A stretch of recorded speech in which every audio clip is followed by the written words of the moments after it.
podcast donde junto con mis compañeras Sara y María Cristina hablaremos sobre donde el cine y el psicoanálisis se encuentran para contarnos algo más sobre el alma humana. Hoy hablaremos sobre la película El discurso del rey, dirigida por Tony Hopper, y exploraremos sobre el tartamudeo del rey Jorge VI. Esto puede entenderse no solo como un problema físico, sino como una expresión de un conflicto inconsciente. Nos centraremos en cómo la tartamudez del rey Jorge VI se convierte en una puerta a la entrada del mundo del subconsciente y cómo su vínculo terapéutico con Lionel permite un proceso de simbolización y un cambio subjetivo. Bueno, desde una mirada psicoanalítica, el síntoma es algo que expresa lo que no se puede decir de otra forma. En este caso, la tartamudez del rey no es solo una falla del habla, sino una expresión simbólica.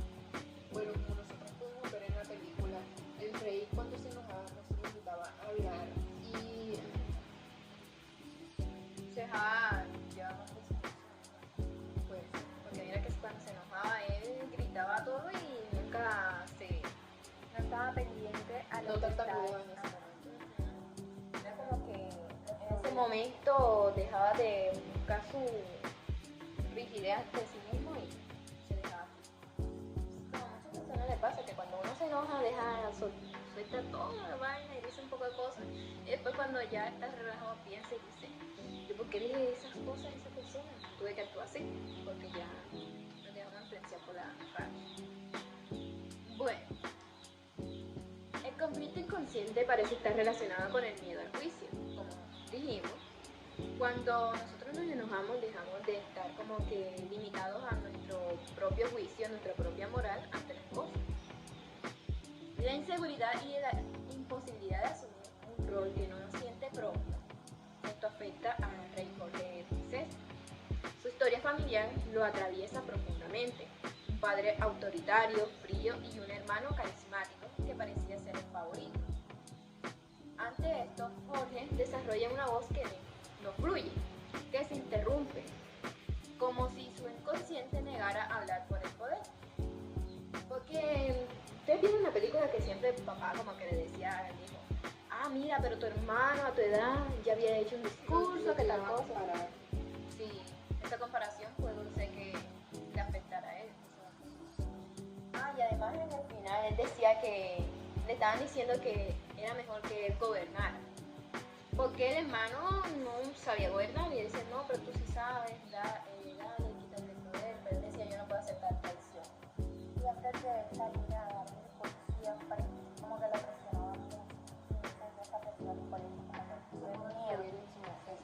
Como en la tartamudez que él tal vez la convirtió en un mecanismo de defensa frente a la ansiedad, que puede ser un síntoma de lo propio del deseo de hablar y del temor a lo que pueda pasar si lo hace.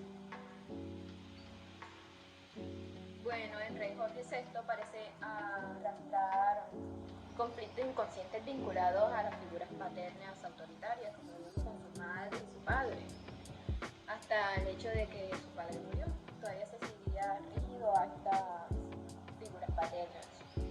La inseguridad y el temor a la exposición pública también afectaban mucho a su tartamudez, porque si veíamos, él podía hablar más fluido con su esposa y sus hijas, pero si iba con otra persona extraña o que había un grupo de personas, siempre estaba como que limitado. El miedo lo pasó. El temor y la pena podrían influir en eso también. Bueno, como hablan mis compañeras, su tartamudez se presenta como un síntoma somático que refleja un conflicto interno no resuelto. Cuando él habla, terapeuta, ¿sí? Le hablaba que si qué había pasado en su infancia, si lo maltrataban o algo así, pudo ser esto una afectación como de su criada, su niñera, lo maltrataba. Tenía preferencia con su hermana, entonces por esta preferencia lo maltrataban a él y lo dejaban sin. Claro, sus padres no sabían. En términos psicoanalíticos podría entenderse como su formación de compromiso y entre el deseo de expresarse y el temor inconsciente de hacerlo. Su historia familiar marcada por la rigidez de su padre y la comparación que siempre hacía con su hermano mayor. Esto esto favoreció su carisma, refuerza su sentimiento de insuficiencia, que se manifiesta en la inhibición del habla, o sea, en la que no logra expresarse al hablar.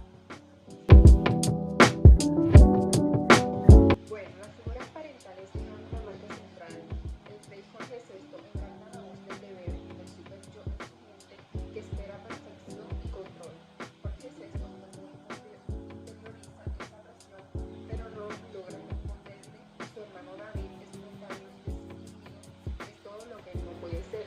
Aquí también podemos ver reflejado cómo su papá tiene una comparación de él y su hermano, así como lo dijo mi compañera anteriormente. El yo de Jorge se forma con dudas, con inseguridad, con miedo al fracaso, no cree en su valor, no cree que pueda ocupar el trono, ni que su voz merezca ser escuchada delante de personas, y eso se nota cada vez que intenta hablar en el público, como que su miedo al hablar lo cohíbe de expresarse. Como que tiene miedo que también las otras personas Lo lo juzguen, juzguen. como la familia hizo en los criados. Bueno, No eso se lo cree. llega a mantenerlo presente a público. Más porque lo presiona mucho de Tiene que que ser igual al hermano, tiene que ser un buen rey. y para hacer la cosa que el hermano no fue como que cuando llegó al poder no cumplió. Tantas expectativas que tenían con el otro hermano y el que resultó siendo el mejor para el poder fue Jorge. Y bueno, El que no cumplir las expectativas que va a dar mucha presión. bueno, su padre, el rey Jorge V, representa una figura de autoridad, distante y exigente, como ya lo habíamos dicho anteriormente. Esta relación genera en el protagonista, Jorge, sentimientos de temor, presión y baja autoestima, tanto así con una comparación de su hermano, que siempre tiene que ser igual a su hermano, que su hermano es el mejor y tal cosa. Esto a cualquier persona le baja la autoestima, que te vengan comparando que, no, mira, tu prima sacó mejor nota que tú. ¿Tú por qué no sacaste buena nota? ¿Cierto? Eso hace sentido. Bueno, y su hermano David, en cambio, actúa como un modelo con el que se compara desfavorablemente, ya que es más desenvuelto, como dijo mi compañera, y no tiene problemas de hablar. Lo que más destacan sus padres, que su hermano no tiene problemas de habla, pero Jorge sí. Y ese es el más problema que presenta Jorge, que es la comparación. Él siempre dice, es que mi voz no es escuchada. Y bueno, estas dinámicas familiares impactan la formación de su yo, que se muestra débil con dificultades para afirmarse y ocupar su lugar simbólicamente en la estructura familiar y social. Tiene un miedo de ocupar su poder y ser parte de la familia, ya con tantas comparaciones y con tanta desilusión que tiene por parte de su familia de no ser igual a su hermano. De no ser merecedor del trono. Aquí es donde aparece Leonel, que es terapeuta poco convencional, sin títulos médicos, pero con algo que yo nunca tuve, que es la empatía. Sí, eso también lo pudimos ver junto con los otros médicos que siempre llegaban también a compararlo con los otros pacientes que tenían tal vez los otros podían resolver sus problemas, también lo tenía que hacer sí o sí. La relación con este terapeuta comienza con resistencia. El rey lo mira con desconfianza, lo subestima, pero poco a poco Leonel se va ganando su confianza. Con una figura contenedora, casi fraterna, se va ganando la confianza del rey, ayudándolo con los ejercicios. Ya el rey no lo mira con desconfianza, no se niega a hacer los ejercicios. Ya habla. Sí, yo te cogía rabia por todo. Pero yo digo que él así se portaba al principio por lo que... Por los anteriores terapeutas. Exacto. Y tampoco tenía como que una confianza de que iba a poder resolver Estaba a sus la problemas. defensiva siempre. Porque le ponías un ejercicio todo raro y Y es él como no que, ¿por qué me pones a hacer esto? Exacto, como que no tenía una confianza. Cuando le puso ante los audífonos que hablara escuchando música, creo que era, él no tenía fe, incluso no se quiso ni llevar el disco, y después cuando lo escuchó quedó sorprendido porque habló naturalmente, le fluyó. Sí, es que él le dio rabia que le pusieran a hacer un ejercicio diciéndose, como me imagino que él está en su pensamiento como que, ¿yo por qué estoy haciendo esto? Si aún así voy a escucharme tartamudeo, yo no estoy mejorando. Pensando que me iba a poner. Este man es un loco, hasta pudo pensar eso. Cierto. Y después cómo iba fluyendo todo cuando él le ponía los demás ejercicios, felices, todo. Sí.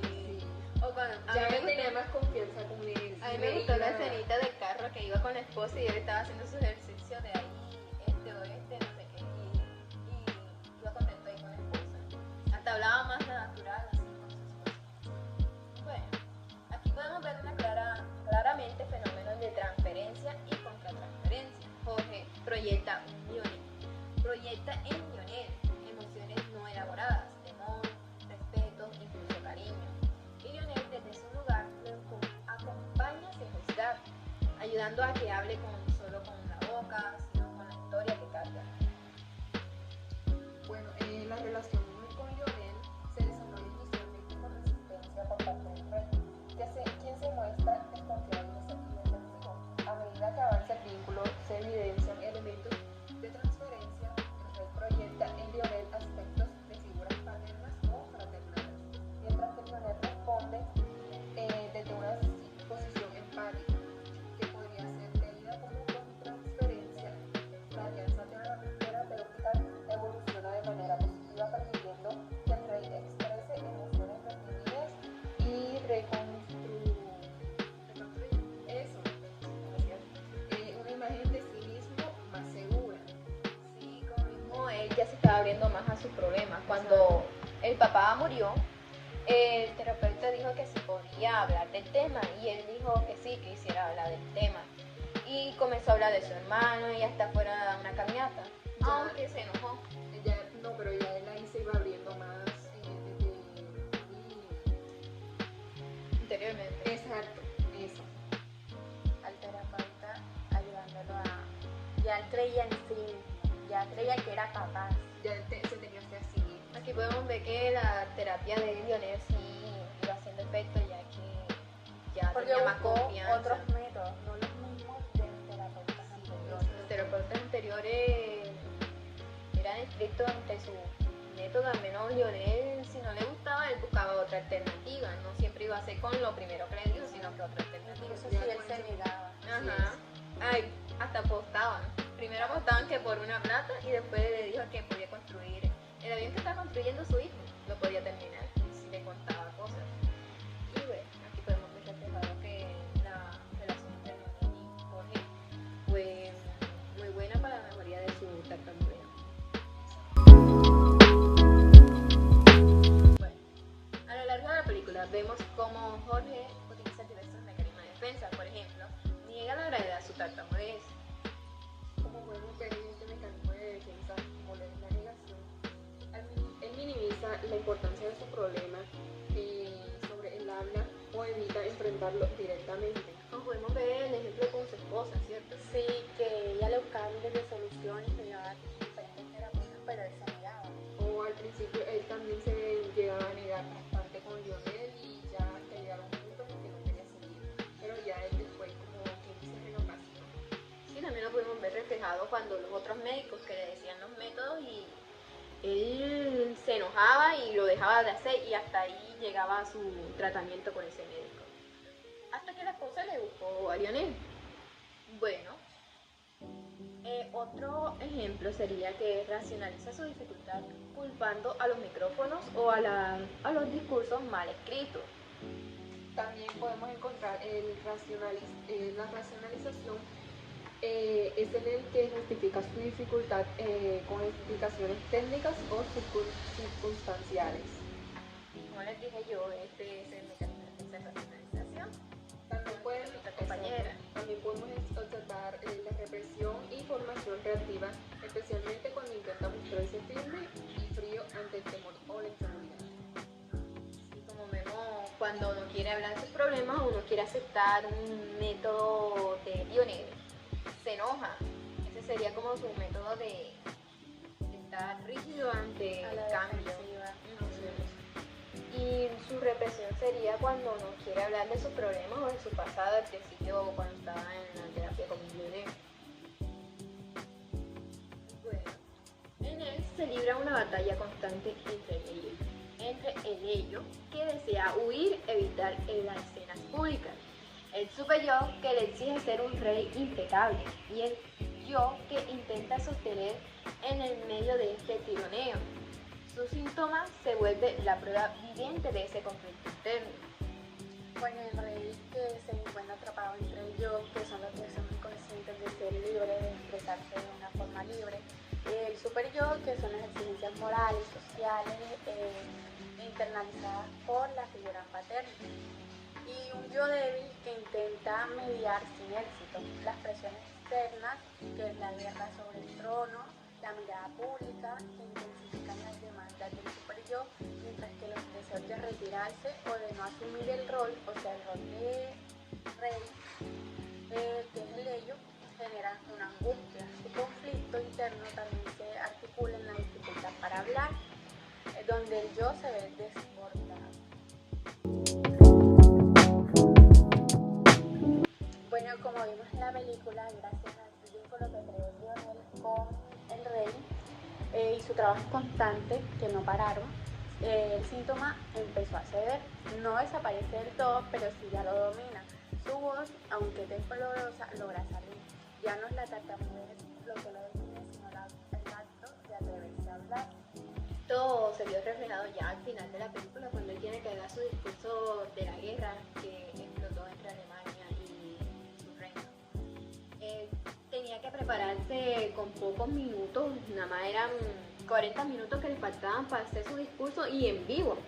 Esto hizo tanta presión, pero gracias a Lionel, que le dijo que él sí tenía voz y que iba a ser escuchada, le dio más confianza, aunque era un corto tiempo y se sentía mucha presión. Podía sentirse más seguro en ese momento. Perdiendo el miedo de hablar. Sí, porque antes, cuando se estaba preparando, él reaccionaba de diferentes formas. De los ejemplos que le daba a Lionel de cómo prepararse y tal cosa, no hacía tanto al azar, que se demostraba su ansiedad por el discurso. Pero gracias a Lionel, que lo acompañó hasta en el discurso, ayudó que tuviera Un mejor desempeño. Exacto. Sí, Jorge. Mucha más confianza en los momentos de hablar en público. Sí, Jorge en ese discurso se dio tan natural. Había momentos que sí, había muchos espacios, pero no era como antes de tartamudeo, que se bloqueaba y no quería seguir o no le daban las palabras para seguir. Esto lo que vemos como una transformación subjetiva, una integración de aspectos reprimidos o una aceptación de vulnerabilidad y sobre todo un fortalecimiento del yo. La palabra recupera su potencia ya no como un mandato, sino como una expresión propia. También podemos hablar aquí de un proceso de simbolización, algo que antes no podía hablar a través del cuerpo, ahora puede decirse con palabras. Hay una repetición neurótica del fracaso y la humillación al hablar en público. A través de la relación con Lionel y el trabajo conjunto, esta repetición se transforma en elaboración, permitiendo resignificar la experiencia. El espacio terapéutico opera como un lugar donde el rey puede trabajar sobre sus traumas infantiles, revivirlos y darles un nuevo sentido, lo cual posibilita un cambio subjetivo. Bueno, y hacia el final se observa una transformación subjetiva significativa. El rey logra hablar en público, como vimos al final del discurso de la guerra, con más fluidez, lo que indica un fortalecimiento del yo. No se trata de una cura en el sentido médico, sino de un proceso de simbolización que permite elaborar el conflicto.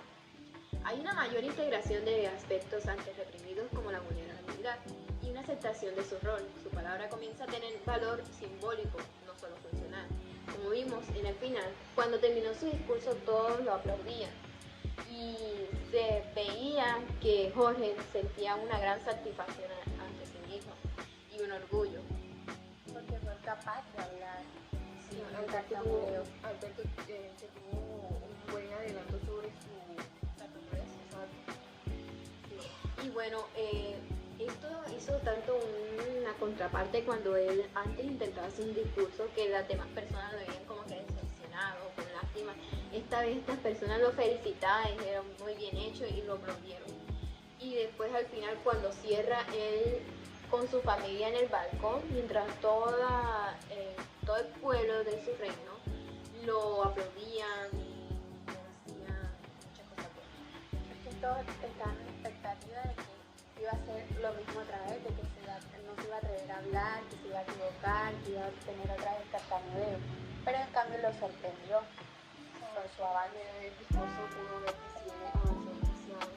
Sí, este discurso hizo que llegaran muchas otras personas, porque las personas de ese reino sabían de su condición, y al escuchar que en su discurso se escuchaba tan seguro y sin tartamudear, esto le hizo llegar a la gente del pueblo y Pudieron quedar hasta sorprendidos. sí, se hicieron sentir muy seguros ya por las condiciones de la guerra, y que su rey, ahora rey, tuviera tanta confianza en sí mismo, hizo que como que el pueblo tuviera una confianza también en sí. Bueno, en conclusión, a lo largo de la película, el rey repite escenas de fracaso, de angustia, pero no se queda ahí. A través de la relación terapéutica logra elaborar lo que era una repetición neurótica. Se transforma en aprendizaje, la repetición se resignifica y con eso emerge una nueva voz suya y propia. El discurso del rey no es solo una historia del poder del habla, sino un retrato del inconsciente, del síntoma y del valor de tener a alguien que te escuche. Gracias por acompañarnos en este podcast. Espero les haya gustado. Gracias. Hasta luego. Chao.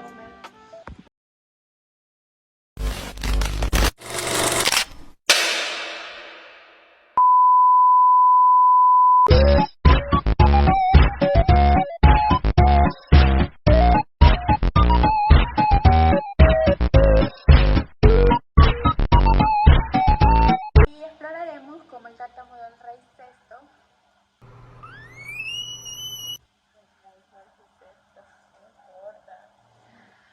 puede entenderse en El es esto, encarna la voz del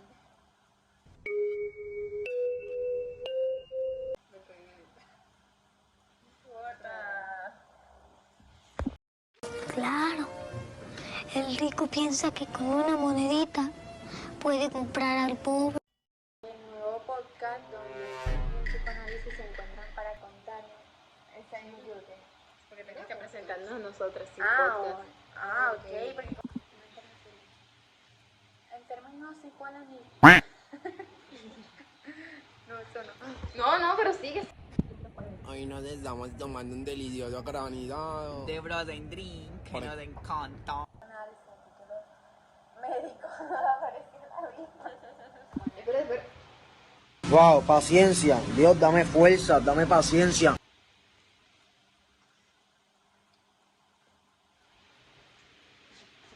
No, porque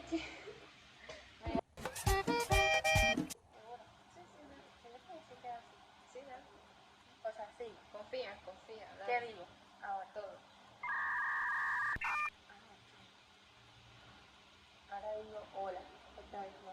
Hola. Todo. Bienvenido, bienvenida, ¿no? Sí, todo. todo. O sea, hola, bienvenidos y bienvenidas. Ah, bueno. Dentro. Como podemos ver el ejemplo de la esposa. Ah, ya. Ay, tenía que seguir, Andrea. No. Pero como podemos ver el ejemplo de la esposa. ¿Me ves que tengo ganas? Ya no está grabando. Por ejemplo, Oh my god, bro. Este es un mecanismo de defensa, ¿Cómo fue que que es la dijo negación. ahorita? ¿Cómo fue que dijo? No sería más como hablando de este tema, hablar con nosotros que con